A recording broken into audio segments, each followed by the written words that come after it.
walking onto the school grounds. I didn't want him to see me like this. I was soaked to the bone, looking like a drowned rat. But I had to know what he was up to. What if he was breaking into the school? I decided to follow him. And at one point, I swear, he turned around and looked right at me. I didn't know if I was seeing things, but it even looked like he smiled at me. Wait, did he want me to follow him? Suddenly, I felt brave. I was going to tell him how I felt. The moment I'd waited for my whole life had arrived. But then I saw him climbing into the tornado shelter, and that should have been my first warning not to keep following him, because things were about to get super weird. Before I unleash my crazy story onto you, click like and subscribe to stay up to date with all the madness that My Story Animated has in store for you. Okay, so there I was, climbing into a tornado shelter after my crush, with absolutely no plan of what I'd do next.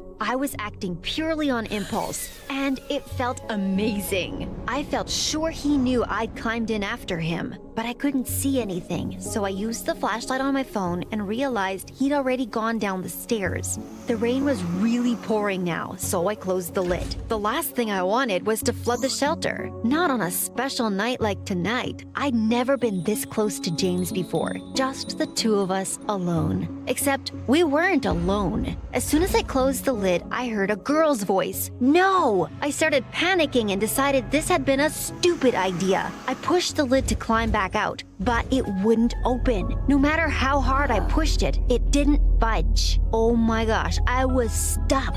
If it had just been me and James down there, it would have been quite exciting. But suddenly I heard a kissing sound and I realized my worst nightmare had just come true. I was stuck in a tornado shelter with my crush and his girlfriend by the sounds of things. I didn't want them to know I was there, like some creepy stalkers, so I tried to keep as quiet as possible. I could hear them laughing, and then the girl said, "Did anyone see you come in here? I hope we didn't get caught." And James replied, "No, I don't think so. Oh no, wait, there was a girl from my school, but she wouldn't say anything. She's such a loser." At that, I had to cover my face. I wanted to cry. It felt like he'd shoved a knife through my heart. And then I felt angry. I had to get out of there. This was literally the most embarrassing situation to ever be in. And what would my parents think when they found out? I gave the lid one final push, but I pushed too hard. The next moment, I lost my footing and was rolling down the stairs. I landed with a thump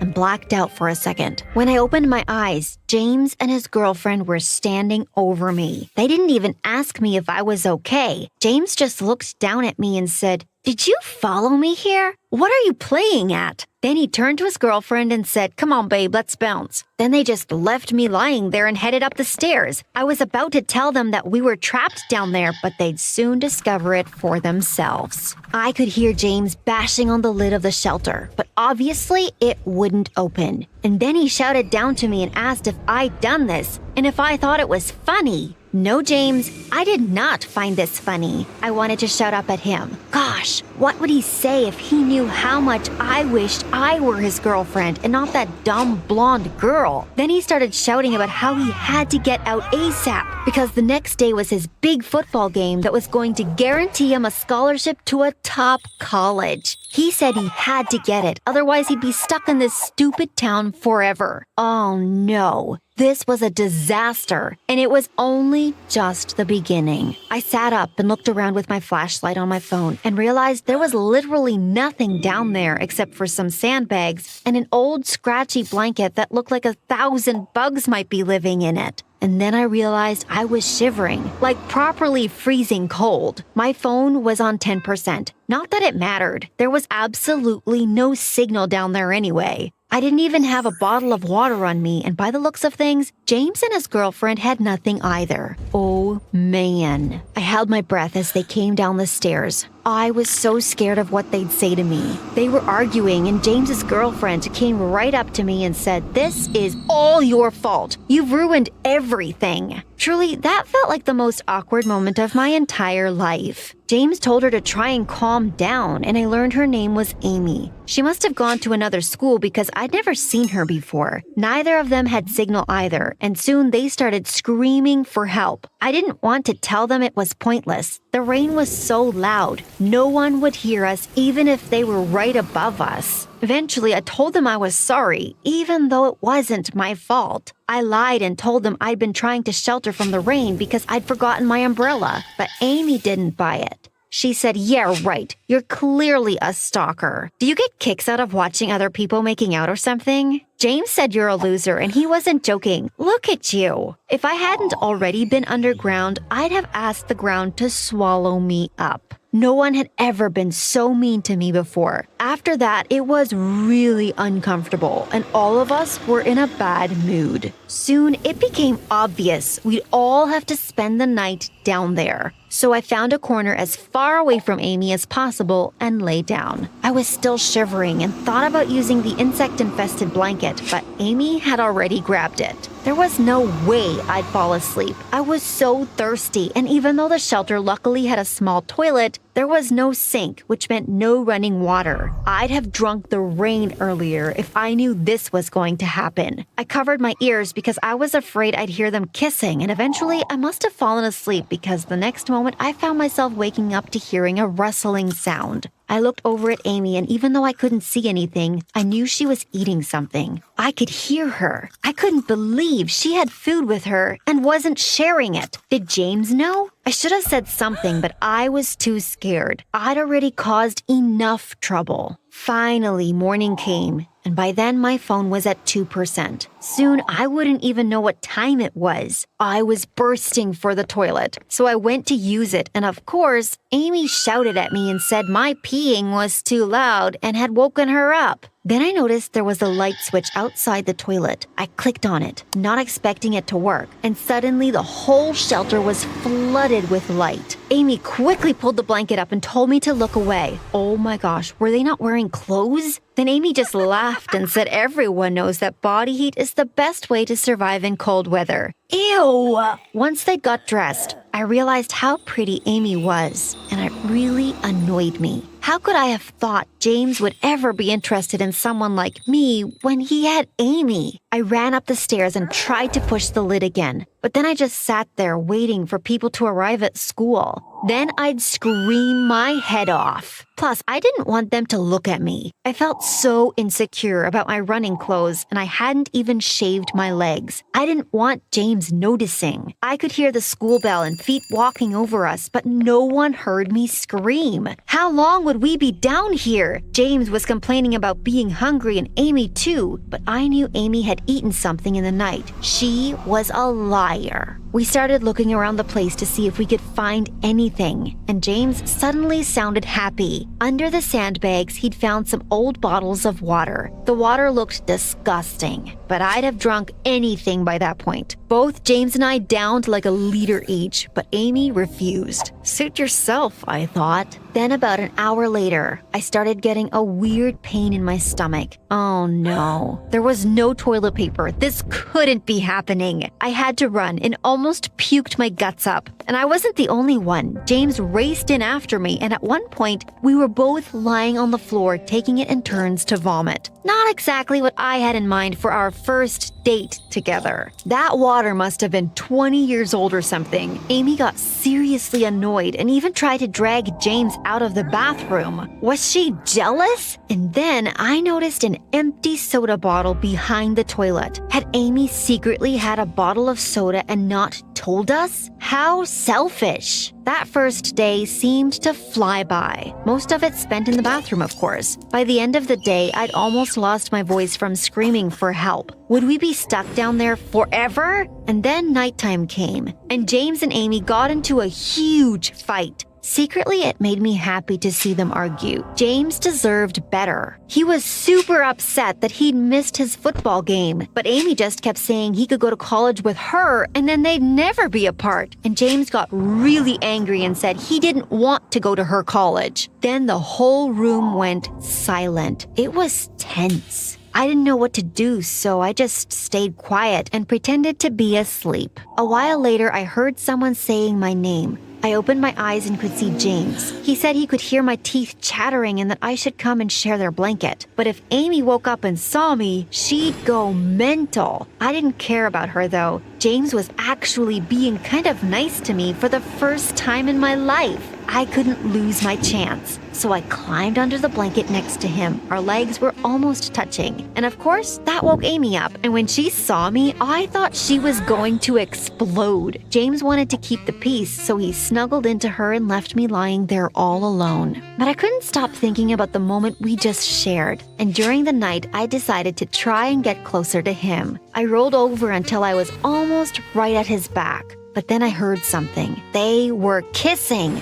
I was watching them, wishing it was me he was kissing. I couldn't stop staring, but suddenly, Amy opened her eyes and caught me watching them. She told James, but James said I was asleep and that they should get some sleep too. But James didn't go back to sleep. He waited until Amy was snoring next to him, and then he reached out his hand and grabbed mine. I felt like my heart was going to explode, and I so badly wanted to get closer to him, but it was too risky. There was always the next night, right? So we fell asleep holding hands and I couldn't stop smiling. In the morning, though, I was lying there all alone. When Amy got up to go to the bathroom, I smiled at James and he smiled back. But then Amy came out and saw me and said, "Freak, stop staring at us like that." I thought James would stick up for me, but he didn't. He was acting like nothing had happened between us. The rest of that day was kind of weird. We just sat around quietly. At one point, James almost fainted. I mean, we were all starving. I was so weak, I just kept napping, and when I woke up from one of my naps, James and Amy were eating biscuits. Where did they get them from? I could almost feel the saliva pouring out of my mouth, and I assumed Amy would offer me one, but she didn't. They ate them all, and after that, I didn't speak to either of them. I was so mad. I couldn't sleep that night because my stomach was rumbling so loudly. But once Amy had fallen asleep, James reached into his pocket and handed me a biscuit. I swear I almost kissed him right there and then. This was why I had a crush on him. He was actually a good guy, even if he had a demon for a girlfriend. For the next few nights, we got into a bit of a routine. After Amy fell asleep,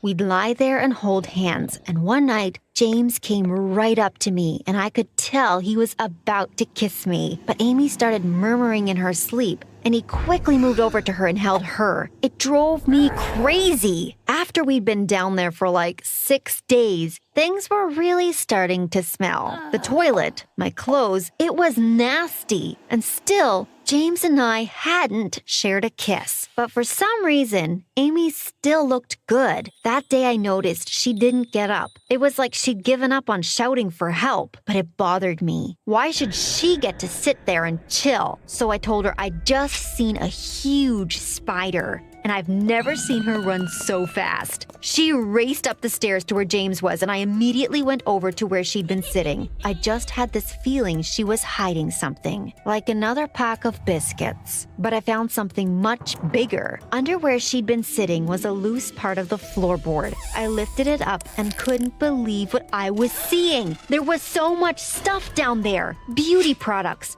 food, a battery pack, even clothes. Oh my gosh, what was going on? I didn't have time to put the floorboard back before James appeared to find the spider. I whispered that Amy had been hiding stuff. James came running over and pulled out her phone. He knew her password and typed it in quickly. Then he saw some messages that said things like, "I need to find a way to stop him going off to college. I'm scared he'll leave me." As he was reading them and I was eating one of her secret chocolate bars, she came down the stairs. "What are you doing?" she screamed. But it was too late. We'd caught her red-handed. She tried to grab her phone back from James, but he wouldn't give it to her. Eventually, she broke down and said that she didn't want James to leave her for college, so she'd planned this.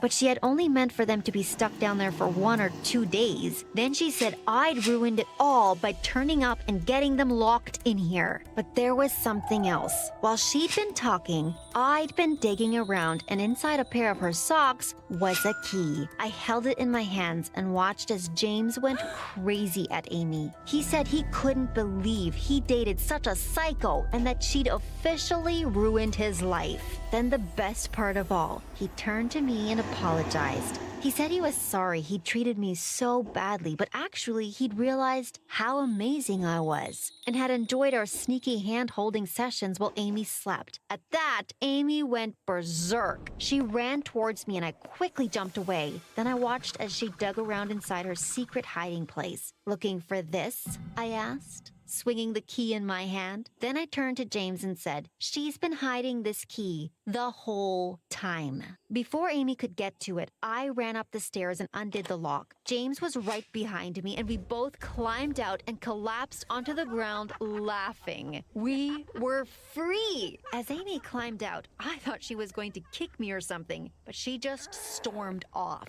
And James shouted after her, "That's right, keep walking. I never want to see your face again." Finally, she was gone, and James turned to me and gave me the biggest kiss ever. We could see the janitor running towards us, and before all hell broke loose with our parents about where we'd been for the past week, James asked for my number, and now we're about to go on our first proper date. The worst week of my life just became the best week.